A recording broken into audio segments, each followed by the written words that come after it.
Today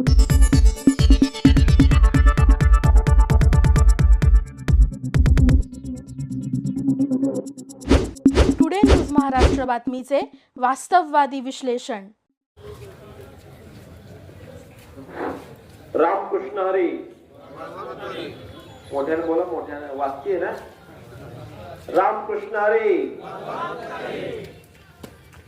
252 Pandharpur Mangalvedha विधानसभेची सार्वत्रिक निवडणूक होतीये. त्या निमित्तानं सीतापूर येथे गावभेट दौरा आयोजित केला. त्या दौऱ्यानिमित्त उपस्थित राष्ट्रवादी काँग्रेस पक्षाचे आमचे मित्र प्रथमेश भैया पाटील, महिला आघाडीच्या ऋषालीताई पाटील, काँग्रेस नेते पांडुरंग माळी, महाविकास आघाडीचे सर्व घटक पक्षाचे पदाधिकारी, आम आदमी पक्षाचे पदाधिकारी, पौरचे सरपंच आमचे मित्र निमगरे, माजी सरपंच आप्पासाहेब पाटील, गौरीसाहेब मुलानी, दावद शेख, प्रगत बागायतदार विजयकुमार पाटील, दत्तात्रेय गुटकी, सर्वच ग्रामस्थ, तरुण मित्र आणि बंधू भगिनींनो, आपल्या या भागाचे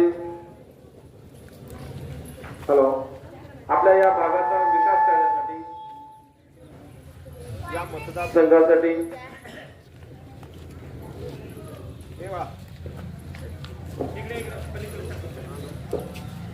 आपल्या या भागाचा विकास करण्यासाठी आणि पंढरपूर आणि मंगळवेढा देवभूमी आणि संतभूमी असा वैभव लाभलेल्या या मतदारसंघाचं प्रतिनिधित्व करण्याची जबाबदारी आज आदरणीय शरदचंद्रजी पवार आणि महाविकास आघाडीचे सर्व प्रमुख घटक पक्ष या सर्व नेते मंडळींनी आज माझ्यावर दिली आहे. मित्रांनो, याआधी पण मी प्रत्येक गावात जाऊन आपल्याही गावाच्या पद्धतीने आलो होतो. प्रत्येक गावामध्ये जाऊन विचारपूस केली, कुठल्या पक्षाकडे जायचं, कुठल्या पक्षामधनं उमेदवारी घ्यायची किंवा निवडणूक लढवण्याचा इच्छा आहे तर काय करायला पाहिजे, मतदार जाणून घेण्यासाठी मी प्रत्येक वाडी वस्तीवर जाण्याचा प्रयत्न केला. 70-80% गावामध्ये मी पोहोचलो. सगळ्या गावामध्ये विचारणा केल्या असता प्रत्येक गावातला माणूस, प्रत्येक समोर बसलेला माणूस फक्त मला एकच वाक्य बोलायचा, तुम्ही आधी तुतारी घेऊन या, मग आमच्या गावात या, आम्हाला काय अडचण नाही. म्हणजेच या मतदारसंघाचं साहेबांच्या वरती असलेलं प्रेम त्यातनं दिसून येतं. या मतदारसंघाचं प्रेम आणि साहेबांचंही तेवढंच या मतदारसंघावरती असलेलं प्रेम मी स्वतः माझ्या डोळ्यांनी बघितलंय. निवडणुकीच्या काळामध्ये 8-10 दिवस मुंबईमध्ये असताना, राष्ट्रवादी काँग्रेस पक्षामध्ये काम करत असताना त्या ठिकाणी प्रत्येक भागातला नागरिक यायचा, सामान्य नागरिक सुद्धा मुंबईला आल्यानंतर साहेबांना भेट घेण्यासाठी यायचा. पंढरपूर मंगळवेढ्याची चिठ्ठी आत आल्यानंतर साहेब त्या माणसाला बोलून एक आपुलकीने चौकशी करायची की या भागात रस्ते कसे आहेत, पाण्याची काय व्यवस्था आहे. म्हणजे साहेबांना जे पडलेले प्रश्न, मतदारसंघाविषयी असलेल्या अडचणी साहेब त्या माणसाला विचारून घ्यायचे. सामान्य माणसाकडनं माहिती घेऊन, त्या पुढाऱ्याकडनं माहिती घेऊन पुढारी त्याला सोपं होईल अशाच पद्धतीचं साहेबांशी बोललं जायचं.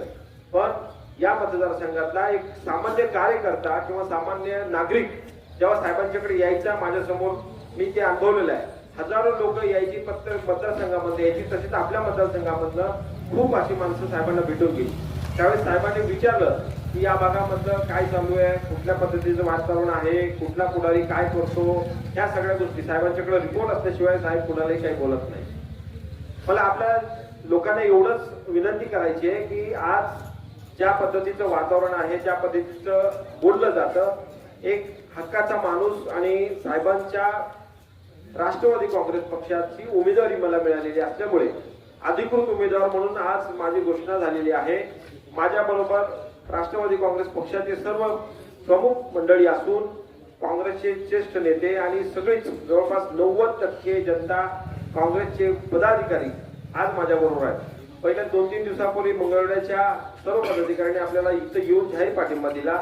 तसंच पंढरपूर शहरातील नगरसेवक असतील, शहर प्रमुख असतील, तालुका प्रमुख असतील, या सगळ्या पदाधिकाऱ्यांनी, काँग्रेसच्या लोकांनी माझ्याबरोबर येण्याचं, काम करण्याचं जाहीररित्या आपल्या माध्यमांच्या द्वारे जाहीर केलेलं आहे.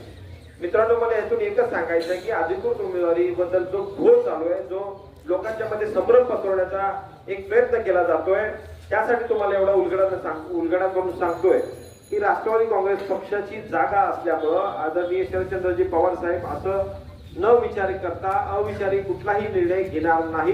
कारण एक जागा त्या महाविकास आघाडीच्या अतिशय महत्वाच्या जागा आहेत. येणारं सरकार हे फक्त आणि फक्त महाविकास आघाडीचंच सरकार येणार आहे हे कोणी सांगण्याची गरज नाही. माध्यमातून आज आपल्या समोर येत आहे, त्यांचा निष्कर्ष येतोय, त्यांचा आढावा येतोय. प्रत्येक मतदारसंघातली जागा तेवढेच महत्वाच्या असल्या कारणानं आदरणीय शरदचंद्रजी पवार साहेबांनी काँग्रेसचा उमेदवार जाहीर झाल्यानंतर सुद्धा राष्ट्रवादी काँग्रेस पक्षाची उमेदवारी जाहीर केली. शेवटच्या क्षणी एबी फॉर्म मला देऊन आपल्या या उमेदवारीबद्दल शिक्कामोर्तब केलं. याचाच अर्थ राष्ट्रवादी काँग्रेस पक्ष महाविकास आघाडी सरकार म्हणून अधिकृत उमेदवारी अनिल सावंत अशा पद्धतीने झालेली आहे. तुतारी वाजवणारा माणूस या चिन्हासमोरील बटन दाबून मला विजयी करा हे सांगण्यासाठी आणि आपल्या गावातील विकास किंवा या भागातील विकास करण्यासाठी एकदा संधी द्या हे सांगण्यासाठी आज आपल्या समोर मी उभा आहे. मित्रांनो, मतदारसंघामध्ये काम करत असताना 15 वर्ष सातत्यानं एक साखर कारखाना मी चालवतोय. या साखर कारखान्याच्या माध्यमातून हे गाव माझ्यासाठी नवीन नाही. पहिल्या दिवसापासून या गावाने मला खूप अशा पद्धतीने साथ दिलेली आहे. नदीकाठ असल्यामुळं या गावामध्ये ऊसाचं प्रमाण खूप जास्त असल्यामुळं माझा संबंध पहिल्या दिवसापासून या गावाशी आलेला आहे. या गावाने मला कधीही नाकारलेलं नाही मित्रांनो, कारण आम्हीच कमी पडलो, एक साखर कारखाना म्हणून कमी पडलो. या गावात एवढा ऊस उपलब्ध असताना सुद्धा वाहनाची कमतरता, टोळ्याची कमतरता, लोकसंख्या बघत असताना काही कमी जास्त पद्धतीने होत असतं. एक कारखाना चालवताना अनंत अडचणीचा सामना करावा लागतो.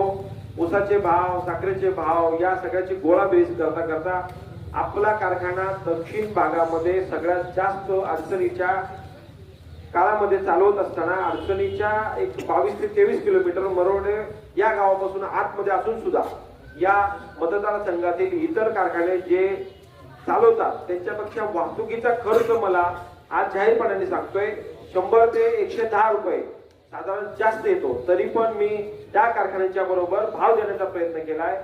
प्रत्येक शेतकऱ्याला न्याय देण्याचा प्रयत्न केला आहे. कमी जास्त झालं असेल, मी असं म्हणणार नाही की मी सगळ्यापेक्षा जास्त दिलंय, पण सगळ्यापेक्षा कमी पण दिलेलं नाही. त्याच पद्धतीनं येणाऱ्या काळामध्ये या मतदारसंघाचा विकास करण्यासाठी एक शैक्षणिक संकुल उभं राहण्याची गरज मला वाटते. प्रत्येक गावामध्ये फिरत असताना आपल्या तरुण मुलाला किंवा आपल्या मुलींना शिक्षण घेण्याची सोय या मतदारसंघामध्ये नाही. आपल्या विरोधक सांगत असतील आम्ही एवढ्या कोटीचा निधी आणला, तेवढ्या कोटीचा निधी आणला. एक शाळा, एक कॉलेज, एक सुद्धा अशा पद्धतीचं आपल्या या विद्यार्थ्यांना इथं उपलब्ध होत नाही. पुणे, मुंबई, सोलापूर, सांगली, कोल्हापूर या ठिकाणी जाऊन आपल्या मुलांना शिक्षण घ्यावं लागतं आणि आपली तेवढी ऐपत नाही. आपण मुलांना बाहेर गावी जाऊन त्यांचं शिक्षणाचा खर्च असेल, जेवणाचा खर्च असेल, राहणीमानाचा खर्च असेल, तो अवाढव्य आजकालच्या या महागाईच्या याच्यामुळे झालेला आहे. तर मला मित्रांनो एवढंच सांगायचं आहे की या मतदारसंघाचा विकास करण्यासाठी मी कटिबद्ध आहे. आपल्याला दूध व्यवसाय अजून करण्याची एक इथं जास्त गरज वाटते. दुधावरती चालणारं आणि दुधावरती आपलं कुटुंब चालणारी संख्या खूप जास्त पद्धतीची आहे. मित्रांनो, तो बिझनेस येणाऱ्या भविष्य काळामध्ये माझ्या डोक्यात आहे आणि तो नक्कीच मी काम करून आपल्या या ठिकाणी लावेल आणि 4 लोकांना त्यातला रोजगार उपलब्ध होईल आणि शेतकरी केंद्रबिंदू मानून त्यांना त्यांच्या संसाराला कुठंतरी हातभार लावण्याचं काम भैरवनाथ उद्योग समूहाच्या मार्फत केलं जाईल. बाकीच्या सर्व गोष्टी बऱ्याच काही बोलण्यासारख्या आहेत. आपल्याच गावचं आत्ताच मी बघितलं, माझ्या 2 माता भगिनी इथून अजून डोक्यावरती लाकडं जाताना घेऊन, चूल चालवण्यासाठी लाकडं हातात जाताना घेऊन आपण सगळ्यांनी बघितलंय. मित्रांनो, जर आज आपण या परिस्थितीमध्ये सुद्धा असताना आपली अजून माता भगिनी चुलीवर स्वयंपाक करत असतील, भाजप सरकार गॅस दिला, हे केलं, ते केलं, हे जे जाहिरातबाजी करतंय हे सगळं आत्ताच आपण सगळ्यांनी बघितलं की ते सगळं फोल आहे. विकास फक्त आणि फक्त त्यांच्या जवळच्या मंडळीचा आणि त्यांच्या या चिलीपिल्याचा झालेला दिसतोय. आपल्या मतदारसंघामध्ये कुठलाही रस्ता, कुठल्याही पद्धतीचं एक असं ठोस MIDC फक्त कागदावरतीच आहे. MIDC आली, हे आलं, ते आलं, आपण जे बघतोय त्या पद्धतीचं कुठलंही आपल्याकडे रोजगार उपलब्ध झालेला नाही. मंगळवेढा तालुक्यामध्ये एक MIDC आपल्याकडे चालू आहे, पण त्या MIDC मध्ये पाहिजे ती कारखाना, पाहिजे ते कंपनी आलेली नाही. आपल्या तरुणांना रोजगार उपलब्ध नाही. आमच्या इथे बालाजी म्हणून आपलं छोटस हे आहे गाव, तिथं तांडा, त्या ठिकाणी तर एवढी तरुण पोरं आहेत की परवा गेल्यानंतर मला सगळी पोरं म्हणले की आपल्या कारखान्यात हे करा, ते करा, त्या पद्धतीचं काम करा. एवढं तरुण मित्र मंडळी भेटतात की आज त्यांना काम देऊ शकत नाही. तर माझी कळकळीची विनंती आहे, येणारं सरकार हे राष्ट्रवादी काँग्रेस पक्ष आणि महाविकास आघाडीचं असणार आहे. तर आपल्या भागाचा विकास करण्यासाठी आणि आपल्या या मतदारसंघाचा विकास करण्यासाठी आदरणीय पवार साहेबांच्यावरती विश्वास ठेवून एकदा मतदान करा.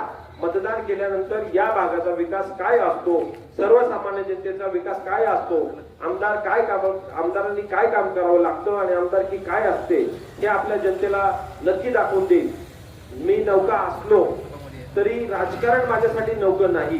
राजकारण मी बघितलेलं आहे, जवळून अनुभवतो आहे. स्वतः निवडणूक लढवली जरी नसली तरी त्याचा अनुभव मी घेतलेला आहे. त्याच्यामध्ये काय काम करायचं, जनता कशा पद्धतीने राहायची असते, जनतेला कशा पद्धतीने आपण सांभाळायचं असतं याची जाण मला चांगली आहे. त्यामुळं आपण मला येणाऱ्या 20 तारखेला तुतारी वाजवणारा माणूस या चिन्हासमोरील बटन दाबून प्रचंड असं बहुमताने निवडून द्यावं. कारण येणारं सरकार हे महाविकास आघाडीचं असल्यामुळे आपल्या या भागातील प्रतिनिधित्व करणारा माणूस पण आपला असावा. असं जर असेल तर आपला विकास करण्यासाठी आपल्याला जरा सोपं जाईल. एक वाढप्या आपला असला की आपल्या ताटामध्ये बरोबर येऊन पडतं. त्याच पद्धतीनं विधानसभेमध्ये जर एक आपला वाढपी जर तिथं गेला तर आपलं हे विकास करण्यासाठी भौगोलिक यश संपादन करण्यासाठी विश्वास ठेवा आणि मतदान करा. 5 नंबरचं बटन आपल्याला मिळालेलं आहे, अनुक्रमांक 5 असं आपल्याला त्या मशीनवर बॅलेट पेपरवर मिळालेलं आहे. तुतारी वाजवणारा माणूस हे चिन्ह लक्षात ठेवा. आपल्या जाता आपल्या गावचं जे बंधारा आहे त्या बंधाऱ्याची आताच मी चौकशी केल्यानंतर मला कळालं की गर्दी खूप होते.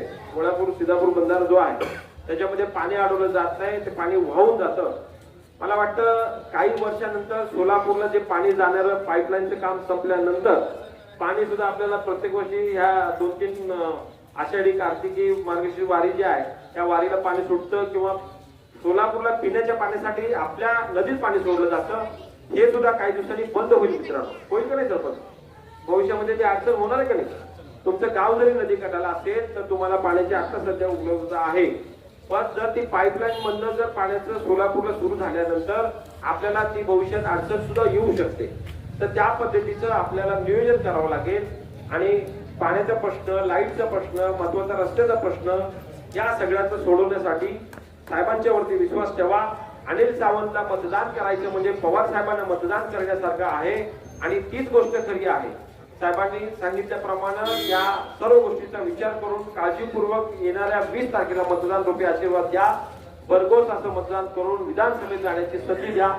हा लोकांसारखा तुमच्यासारखा सर्वसामान्य माणूस म्हणून, आमदार म्हणून मी राहील एवढीच ग्वाही देतो. आणि जास्त वेळ न घेता तुम्ही एवढ्या मोठ्या संख्येने उपस्थित राहिला त्याबद्दल आपल्या सर्वांचे आभार व्यक्त करतो आणि इथं थांबतो. जय हिंद, जय राष्ट्रवादी, जय महाराष्ट्र.